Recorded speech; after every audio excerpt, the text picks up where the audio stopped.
Assalamualaikum warahmatullahi wabarakatuh. Menggunjing orang itu sarang dosa, mencaci orang itu sarang dosa. Hello Random Mania, what's up?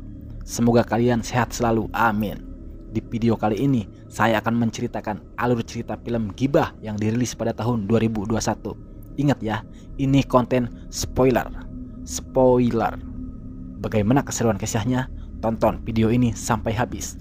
Dan jika kalian suka dengan channel ini, silahkan di subscribe saja, biar kami lebih semangat menceritakan film lainnya. Dan tanpa berlama-lama, kita langsung saja ke pembahasannya. And right now, berangkat! Gas!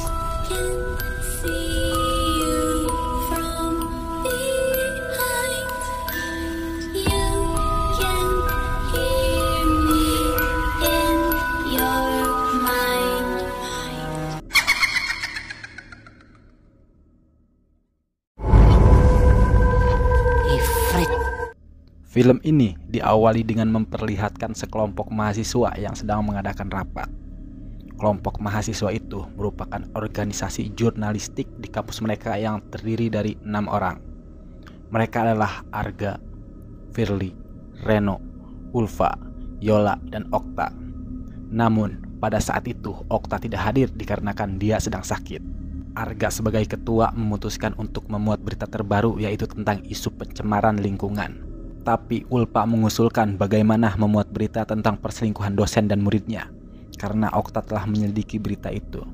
Jika berita itu dimuat, maka berita itu akan viral dan organisasi mereka akan terpandang.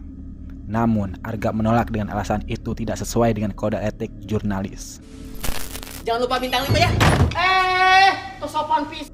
Tidak lama kemudian datanglah seorang kurir untuk mengantarkan makanan pesanan mereka.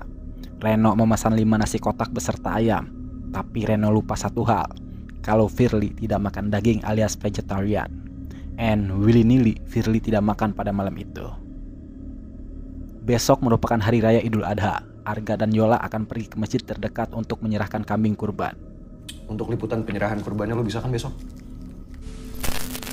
Setelah selesai rapat, Arga mengajak Firly ikut ke masjid untuk mendokumentasikan penyerahan kambing kurban. Tapi sayangnya Firly tidak bisa ikut karena besok dia harus mengantar ayahnya ke rumah sakit. Firly, Okta, dan Ulfa ternyata tinggal di kosan yang sama. Sesampainya di kosan, bapak kosan yang bernama Mang Opi memberitahukan kalau Okta teriak-teriak dari tadi. Lantas mereka masuk ke dalam. Di depan pintu kamar kos Okta, rupanya sudah ada ibu kos yang bernama Umi Asi dan salah satu penghuni kos lainnya yang bernama Dina. Mereka sangat khawatir dengan kondisi Okta yang aneh. Mereka berusaha memanggil Okta tapi tidak ada jawaban dan pintunya terkunci. Karena sudah bingung dan tak ada jalan lain, Mang Opi akan menobrak pintu itu dan tiba-tiba pintu itu terbuka dengan sendirinya sehingga membuat mereka heran. Mereka pun masuk ke kamar itu dan merasakan aura yang aneh di kamar itu. Firly melihat Okta sedang duduk ketakutan di pojok kamar. Okta mengatakan kalau makhluk itu ada di mana-mana. Firly yang tidak paham apa yang dimaksud omongan Okta itu hanya bisa diam saja. Okta merasa teror itu muncul setelah ia menyelesaikan investigasinya terkait isu perselingkuhan dosen dan muridnya. Okta meminta Firly untuk mengambil artikel itu dan memberikannya pada Arga. Dan film pun baru dimulai. Keesokan harinya, Idul Adha pun tiba. Semua umat muslim pergi melaksanakan sholat Idul Adha. Saat itu banyak jamaah yang asik main HP dan menggosip. Itu emak-emak kalau nggak bisa. Imam yang sedang khutbah pun menegur para jamaahnya yang sedang asik bergosip. Ia mengatakan, gibah itu sama saja dengan kita memakan bangkai daging saudara kita sendiri. Paling sibuk ada di sini. Setelah selesai sholat, Firly pulang ke rumahnya.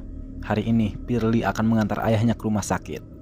Tidak lama kemudian, Yola menelpon dan meminta Firly untuk menggantikannya liputan ke masjid bersama Arga. Karena tiba-tiba Yola merasa tidak enak badan. Yaudah, gue gantiin lo. Dengan berat hati, Firly pergi ke masjid bersama Arga. Di sana, Firly terlihat tidak senang tapi dia tetap melakukan pekerjaannya. Saat sedang memotret kambing, Firly dikagetkan dengan kehadiran Ulfa. Ulfa mengajak Firly selfie dan akan diposting di Instagram. Saat Ulfa membuka Instagramnya, Ulfa melihat postingan Yola yang upload foto di hotel. Ulfa pun memberitahu Firly tentang hal itu. Melihat hal itu, Firly marah dan sangat menyesal telah membantu Yola. Karena ia batal menemani ayahnya ke rumah sakit demi menggantikan Yola yang sakit. Tapi ternyata Yola malah check-in di hotel. Karena kesal, Firly pun bergibah tentang Yola. Yola check-in sama siapa? Kan dia udah putus sama pacarnya. Apa jangan-jangan Yola berjualan kue apem? Entahlah. Firly pun melanjutkan pekerjaannya. Dan ketika dia sedang berjalan, tanpa sengaja wajah Firly terkena semburan darah hewan kurban. Firly langsung histeris dan berlari ke toilet. Di sana, dia membersihkan darah kambing yang mengenai mukanya. Dan tiba-tiba, Firly merobek wajahnya hingga kulit wajahnya terkelupas.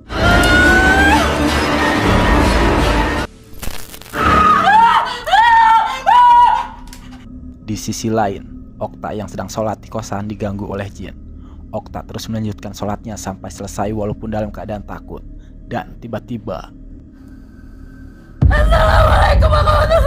jin itu terus mengganggu Okta sampai jin itu masuk ke dalam tubuh Okta. Sementara itu di bawah, Umi dan Dina sedang asik main TikTok. Saat mereka sedang berjoget, mereka dikejutkan dengan kedatangan Okta. Kemudian mereka mengajak Okta untuk main TikTok bersama, tapi Okta hanya diam saja. Umi mulai sadar jika Okta kesurupan, dan dalam sekejap mata Umi berubah menjadi putih. Kemudian Umi langsung membanting tubuh Okta. Okta segera dibawa ke kamarnya. Umi meminta semuanya keluar dari kamar dan membiarkan Umi dan Okta saja yang ada di kamar. Di luar kamar, Mang Opi bercerita pada Dina kalau Umi merupakan keturunan Mataram. Jadi dari leluhurnya sudah sering dibantu oleh Khodam. Khodam merupakan jin yang mempunyai tugas masing-masing. Ada yang membantu manusia dan ada juga yang menghancurkan. Ifrit. Sementara itu, Umi mulai mengetahui bahwa jin yang bersemayam di tubuh Okta adalah jin Ifrit. Jin dan Umi saling berbincang dan menyerang satu sama lain.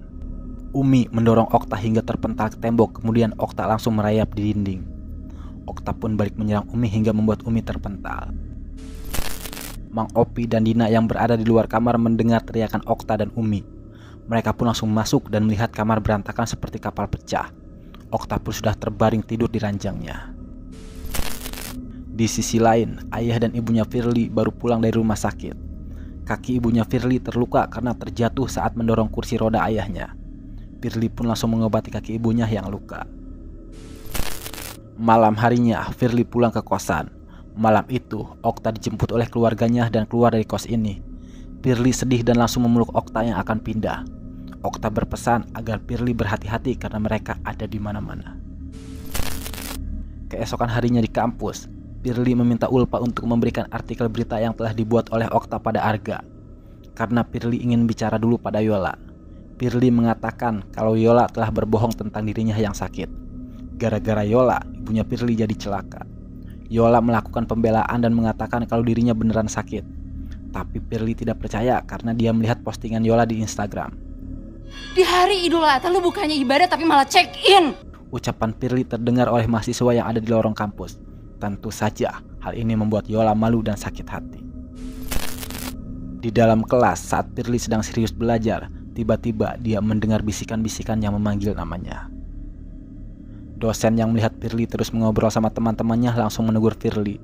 Dosen itu pun langsung menjelaskan dalam surah Al-Hujarat ayat 12 bahwa gibah atau menggunjing sama halnya dengan memakan bangkai saudaranya sendiri. Firly pun protes karena mereka sedang belajar statistika bisnis, tapi dosen malah bahas surah Al-Hujarat. Tapi dosen itu tidak menanggapinya dan langsung menutup pelajarannya. Firly pun keluar kelas dan bertemu dengan Ulfa dan Dina. Ulfa dan Dina dari tadi mencari Firly sampai ditelepon berkali-kali tapi tak diangkat. Firly heran karena bukannya dari tadi mereka bareng-bareng di kelas. Hah? Coba dah lu cek dah HP lu dah. Firly pun akan mengecek HP-nya tapi HP-nya tertinggal di kelas. Saat Firly akan masuk ke kelas tadi, dia heran karena kelasnya seperti gudang. Saat Firly balik badan, ternyata orang-orang di sana sudah tidak ada. Firly mulai merasa aneh dan ketakutan dengan apa yang dia alami. Dan Firly memberanikan diri untuk masuk dan mengambil HP-nya. Para anggota organisasi jurnalis sudah membaca artikel punya Okta. Artikel itu memberitakan tentang murid yang berselingkuh dengan dosennya demi mendapatkan nilai yang tinggi. Yola menyarankan untuk memuat berita ini, namun Arga menolak karena tidak sesuai dengan kode etik jurnalis. Yola mengatakan kalau ini bukan berita hoak, tapi ini fakta dan ada juga rekamannya. Prinsip-prinsip dasar jurnalistik. Tidak lama kemudian, Firly pun datang dan rapat pun dimulai. Untuk berita yang akan datang, Arga ingin menyelidiki kasus COVID-19 yang katanya virus itu berasal dari daging hewan. Maka dari itu, besok dia akan melakukan investigasi ke pasar daging dengan Reno. Tapi Reno tidak bisa ikut karena ada urusan mendadak. Firly pun diminta untuk menggantikan Reno ke pasar daging tradisional. Firly yang notabene seorang vegetarian menolak tugas itu. Tapi Reno mengatakan, di sana dia tidak akan disuruh makan daging, tapi dia hanya menemani Arga untuk investigasi. Yola yang diliputi rasa dendam terhadap Firly mencoba untuk memuat berita tentang perselingkuhan itu. Tapi Yola mengganti inisial mahasiswi itu menjadi inisial nama Firly. Ketika Firly sedang di rumah, Ulpa menelpon Firly. Ia memberitahukan jika Yola menyindirnya di Twitter jika Firly adalah perempuan gak benar. Firly tidak peduli akan hal itu dan ia akan makan dulu sebelum pulang ke kos. Ketika Firly sedang makan, ayahnya mengatakan kalau ibunya sudah masak sayur sop dan tempe goreng. Karena terlihat Firly sedang makan daging. Ibunya pun bertanya, apakah Firly sudah tidak vegetarian lagi? Langsung saja, Firly lari keluar rumah dan memuntahkan makanannya. Firly sangat terkejut ketika makanannya berubah menjadi belatung nangka. Keesokan harinya, Firly dan Arga pun pergi ke pasar daging. Mereka mendapatkan izin untuk masuk ke sebuah ruangan yang terdapat banyak hewan yang dikurung untuk dijual dagingnya. Di sana, banyak hewan yang tak lazim diperjualbelikan pada umumnya. Ketika seekor anjing akan dibunuh, Firly tidak tega dan berusaha untuk menghentikannya. Namun, ia ditahan oleh Arga dan anjing itu pun dikeroyok di dalam karung. Setelah anjing itu mati, Firly mendekati karung itu dan memakan daging itu mentah-mentah. Dan ternyata itu hanya halusinasi Firly saja. Firly langsung berlari dari tempat itu dan meminta maaf pada Arga karena tidak bisa melakukan investigasi ini. Dan akhirnya mereka pun balik ke kampus. Sesampainya di kampus, semua mahasiswa menyindir Firly sebagai simpanan dosen. Firly yang tidak mengerti apa yang terjadi hanya bisa diam. Tidak lama kemudian, Dina datang menghampiri Firly. Dina mengatakan jika berita di kampus sedang viral karena memuat berita tentang mahasiswi yang selingkuh dengan dosennya. Di berita itu, nama mahasiswi tersebut merupakan inisial nama Firly. Sementara itu, Yola terus-menerus menyebarkan berita hoak tentang Firly pada semua mahasiswa. Dan tiba-tiba, teman-temannya Yola mencium aroma bau busuk dari tubuh Yola. Tapi Yola tidak mencium bau itu dan dia berjalan menuju kantin kampus. Semua orang menutup hidung saat Yola lewat karena bau bangkai dari badannya. Kemudian, Arga datang dan langsung memarahi Yola. Mengapa Yola berani memuat berita itu dan mengganti nama menjadi nama Firly? Tentu saja Yola tidak mau mengaku perbuatannya itu. Agar suasana ngobrol semakin nyaman, Arga memesan sosis bakar untuk dimakan berdua. Yola pun mengambil pisau dan akan memotong sosis itu. Yo, Saat Yola memotong sosis, ternyata Arga yang sebenarnya baru saja datang bersama Firly. Firly langsung menghampiri Yola dan ternyata Yola sedang memotong jarinya sendiri. Atas kejadian itu, Yola pun dijemput ambulans untuk dibawa ke rumah sakit. Dan semua mahasiswa di sana sangat heran dengan kejadian yang terjadi pada Yola. Setelah kejadian tadi di kampus, Firly mengajak Okta untuk bertemu di kafe. Firly menceritakan apa yang telah terjadi selama ini, hingga Firly merasa kejadian yang mereka alami saling berkaitan satu sama lain. Okta mengatakan kalau mereka semua sudah membuat satu kesalahan. Okta merasa awal mula semua teror ini muncul sejak Okta membuat artikel perselingkuhan itu. cabut ya Fir, hati-hati ya. Tak. Tidak lama dari itu, Firly ditelepon oleh Arga. Arga memberitahukan kalau Yola kabur saat perjalanan menuju rumah sakit. Dan jika Firly menemukan Yola, segera hubungi dirinya. Saat berada di kosan, Firly mengumpulkan semua orang yang ada di kos itu. Firly menceritakan semua yang terjadi pada dirinya itu tidak masuk akal. Umi mengatakan kalau Okta dan Firly sedang diganggu oleh jin, karena mereka telah melakukan satu kesalahan dan dosa berbahaya yang disebut ghibah. Jin apa? Ifrit. Jin Ifrit merupakan salah satu jin yang tertua di dunia. Dia ada sebelum manusia ada. Tapi Firly tidak merasa melakukan dosa apapun, apalagi gibah. Itu salah satu bahayanya gibah. Malam harinya, Firly yang sedang di kampus penasaran dengan Jin Ifrit dan searching di internet. Tiba-tiba, Firly ingin buang air kecil dan pergi ke toilet. Di sana, Firly terkejut karena air toilet berwarna hitam. Dan tiba-tiba, seketika air toilet itu menyembur ke wajahnya. Dan saat Firly membuka mata, Firly sudah berada di pasar daging. Di sisi lain di waktu yang sama, Okta datang ke kosan dan mencari Firly. Mang Opi mengatakan kalau Firly masih di kampus. Okta memberitahukan kalau Firly sedang dalam bahaya. Mana tuh anak? Okta! Ketika Mang Opi akan membangunkan Umi, seketika Okta menghilang. Mang Opi mulai ketakutan sambil memanggil nama Okta. Karena merasa ada yang tidak beres, Mang Opi segera mengeluarkan tasbih dan mulai berzikir. Tiba-tiba Okta muncul dan langsung merebut tasbih yang dipegang Mang Opi. Kemudian Mang Opi dicekik menggunakan tasbih hingga kepalanya terputus. Ternyata itu semua hanya mimpi. Mang Opi segera membangunkan Umi, lalu memberitahukan kalau Firly sedang dalam bahaya. Firly yang masih berada di pasar daging terlihat linglung dan ketakutan. Dia pun melihat ibunya sedang dikurung. Firly segera membuka gembok itu agar ibunya bisa keluar. Dan tiba-tiba, it's just dream. Firly segera berlari ke toilet untuk mencuci muka. Tapi Firly dikagetkan dengan kehadiran Yola yang tiba-tiba ada di belakangnya. Yola yang kerasukan terus menjilati wajah Firly karena jin mencium aroma gibah dalam tubuh Firly. Untung saja Firly berhasil lepas dari cengkraman Yola dan langsung berlari keluar. Di tengah pelarian, Firly menelpon Arga dan memberitahukan kalau Yola ada di kampus. Firly langsung bersembunyi dari kejaran Yola. Seperti sudah disetting sutradara, saat Firly terpojok, tiba-tiba Reno datang menyelamatkan Firly. Tapi sial bagi Reno, tangannya digigit oleh Yola. Tapi Reno berhasil melumpuhkan Yola dan membuatnya pingsan. Arga, Umi, Mang Opi, Ulpa, dan Dina pun datang ke kampus. Mereka segera membawa Yola yang pingsan ke ruang naon buah eta tenyaho. Dan tiba-tiba, dan ketika pintu itu berhasil dibuka kembali, mereka semua segera keluar. Tapi Firly tidak bisa keluar dan dibawa ke alam jin.